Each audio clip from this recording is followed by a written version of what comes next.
IAS Academy.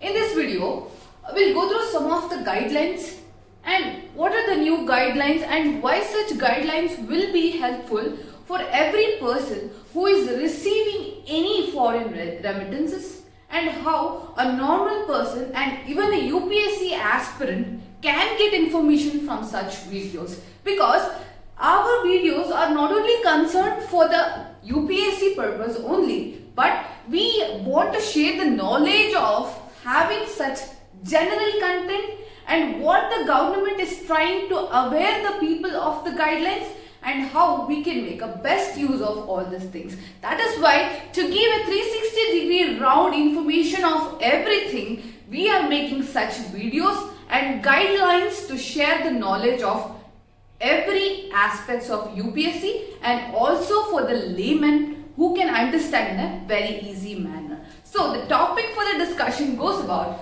new guidelines on foreign contributions, regulations, acts, rules. See, FCRA, we are basically talking about FCRA. Why I have chosen this topic is that you have a relative in foreign and you receive some remittances from them or gifts from them and you don't know how to receive that. So there are some such guidelines and there are some cappings for that. So we will have a complete understanding about that and how we can access to this foreign contribution and have it in a better way. So why this was in news? Because the Ministry of Home Affairs, MHA, Ministry of Home Affairs is dealing with such contributions, laid down the new guidelines to banks on foreign contribution, regulation, acts, rules. That is FCRA rules. So as we can see that it is lying on the banks and to the foreign contributions by the MHA.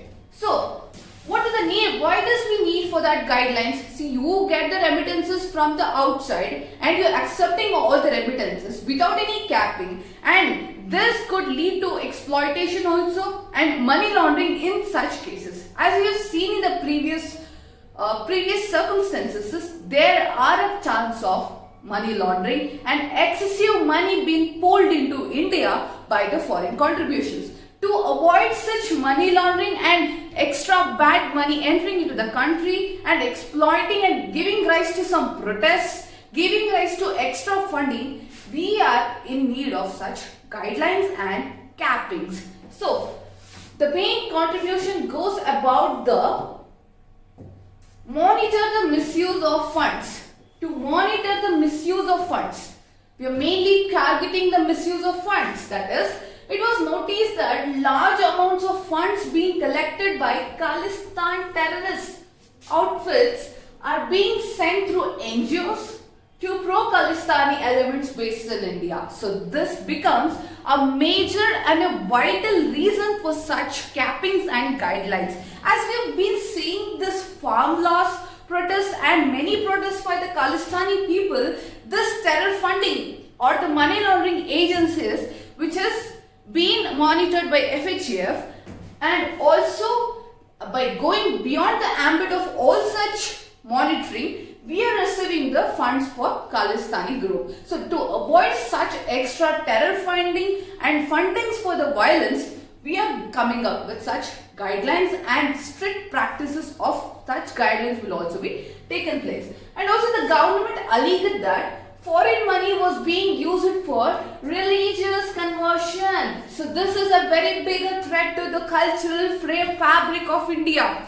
Religious conversions needs funding. That is also happening here. And recently the Enforcement Directorate, ED, has frozen over a dozen bank accounts of environmental NGO Greenpeace. So in the name of NGO, we are getting extra bad money into the country. Then during the inspection of number of violations were noticed, including the transfer of foreign contribution to other FCA designated bank accounts also. So there are many kind of gamblings going around with the funds, and people are misusing these funds for the violence also. To avoid such fundings for the violence, we are making up this guidelines, and this guidelines becomes a very emergent need of the hour, because to prevent the loss of GDP, we have to prevent the loss of GDP, because when the loss happens to the country by such protest, the democracy in the government, democracy in the country decreases. An official report quantifying the GDP losses allegedly caused by environmental NGOs was prepared during NPA period, indicating a foreign conspiracy against the India. So loss of GDP matters a lot. Then, to enhance transparency and accountability for governance, the main aim of the governance should be transparency and accountability. Whenever the tools of transparency and accountability is been implemented in a governance, we lead to a better institution and a better business contracts with each other. Whenever there is a trust built up, you would really get the deals and the mutualism would be increased. So such increase in the transparency is also necessary. Many organizations were not adhering to statutory compliances such as submission of annual returns and maintenance of proper accounts. They were coming in the part of Benami accounts, some funding, some gifts or given to the religious conversions which is not in a proper account or coming through Bitcoin channels. See, these are a very anonymous ways where the foreign amount or the foreign remittances were coming into India. So to put a strict capping on all such, these guidelines were given out. And to regulate NGOs. What are these NGOs? See, these NGOs is a non-profit organizations which without the help of government provide or work for the social cause of the society and work for the needs of the people, where when the government become insufficient or if they are not able to address a problem, NGOs with their own money, with their own interest and the cause for a good social being, NGOs will work in. So these NGOs should be regulated because in the name of social justice and social remittances, these people are going very much beyond and it is leading to violence, it is leading to terror financing also. To having a key note on NGOs, we are making this guidance. Many persons were not adhering to statutory compliance. See, that is the main problem. They are not adhering to statutory compliances such as submission of annual returns. Annual returns are not submitted and maintenance of proper account is not done. So all these misconveniences in the systems makes them to regulate NGO.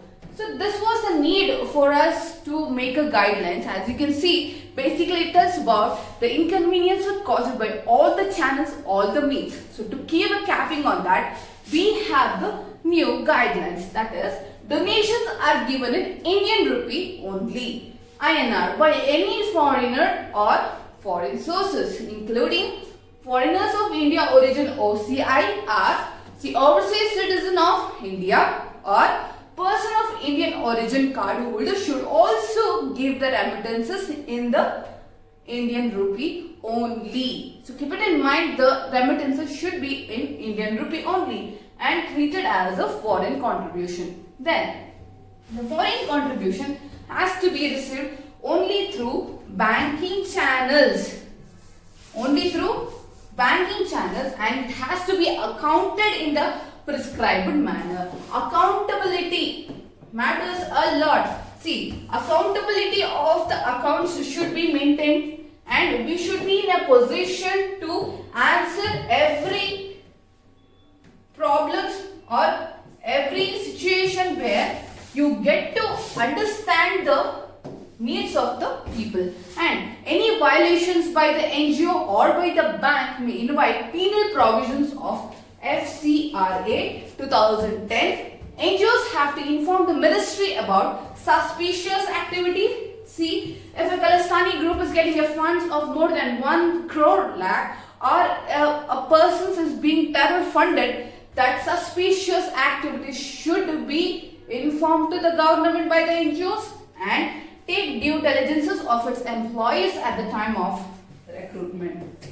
The information about the recruitment and the people recruiting should be given. So this was about the new guidelines. So now we will see what is this Foreign Contribution Regulation Act, FCRA, tell us about. See that the act was first enacted in 1976 was amended in the year 2010 and then 2020. So it is a law enacted by Parliament to regulate foreign contributions. This is basically an act which helps in regulation of foreign contributions, especially monetary donations provided by certain individuals or association to NGOs. So you have the two party systems here. It could be a personal individual or an association to NGOs also and other organization within India. And the acts fall under the purview of the Ministry of Home Affairs. So keep it in mind,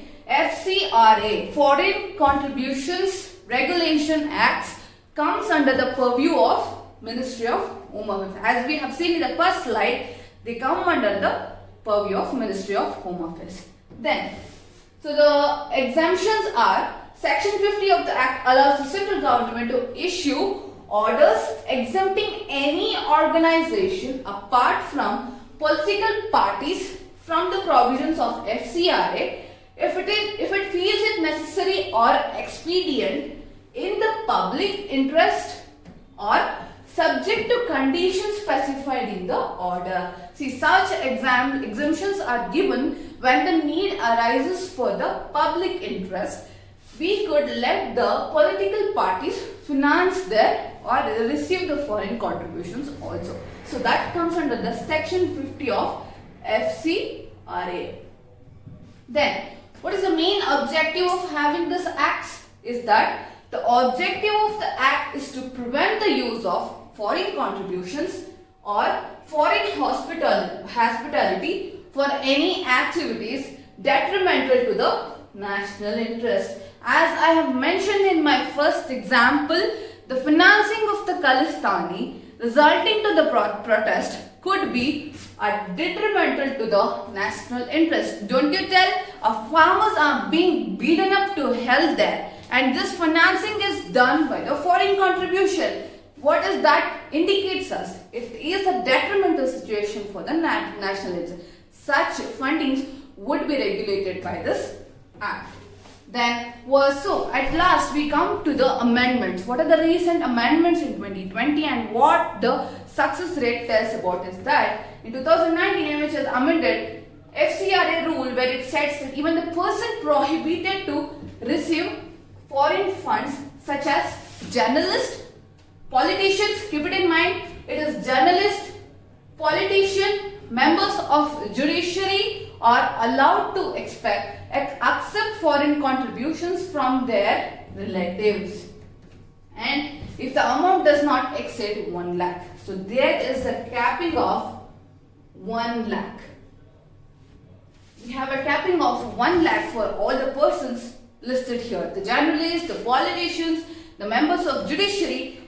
Above 1 lakh, it should be accounted and it should be recorded. It should be shown to the MHA department. MHA needs to be informed of any such transactions above 1 lakh as I told, and in September 2020 the act was amended by Parliament and a new provisions that make mandatory for all NGOs. You're getting it now? It is for the all NGOs. All NGOs are to be accountable, show them what are they getting, to receive foreign funds in a designated bank account at the State Bank of India New Delhi branch was inserted. So SBI comes into play here, and this wordings here becomes a very important point in this video. All NGOs seeking for foreign donations have to open a designated FCRA account at the SBI branch by March 31st. So this becomes the amendments of the FCRA, and we reach in the conclusion, and this becomes the end of the video. So as you have come across and you have analyzed the discussion, there is a need for capping such that it would really lead to the terror funding and other suspicious activities. To avoid that, this kind of guidelines are given. So this kind of analytical concept would be important for us in the point of UPSC. So that is why this could be listed at the UPSC just to and IR, international relations, and the economy from the international sites also. So this becomes our ending, and for any such current affairs videos, daily news analysis, editorial analysis, infographics, pictures, or any information relating to UPSC, you can log on to our website www.believersias.com and log on to our YouTube channel Believers IAS Academy and subscribe and look more for such videos where you could really understand everything in a very crisp and a good manner. So, and you can call upon our number 9611005946 for any inquiry relating to the foundational courses and etc. So, thank you. Welcome.